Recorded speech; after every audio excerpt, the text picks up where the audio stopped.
Okay, next ఈ 50% first కట్టండి, తర్వాత హ్యాండ్ ఓవర్ చేశాక 50% అని ఏదో హోర్డింగ్స్ చూశాను, దాని గురించి వివరిస్తారా? 50% స్కీమ్ ఎందుకు తీసుకొచ్చాము అంటే, when we are talking to lot of customers, అంటే every weekend we have an average of 80 to 90 site visits అవుతూ ఉంటాయి మాకు. సో కస్టమర్ యొక్క ఫీడ్బ్యాక్ ఏంటంటే, వాళ్ళు today if they want to buy a home, average property of 3 BHK's costing around 2 crores. So 2 crores cost అయినప్పుడు straight away they need to pay around 1.5 lakh as their EMI. So అది చాలా burden అవుతుంది అందరికీ.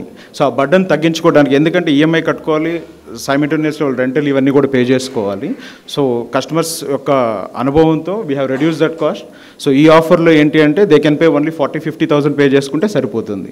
Rest of the EMI they can start from handing over. Super. మనం 2006లో start చేసాం కదా, so మనం senior, right? ఇది పుష్పరాజ్ కన్నా అంటే ఆయన తగ్గేదేలే అన్నాడు, ఇక్కడేమో స్పెషల్గా తగ్గింపులు ఉన్నాయి. He got inspired looking at us.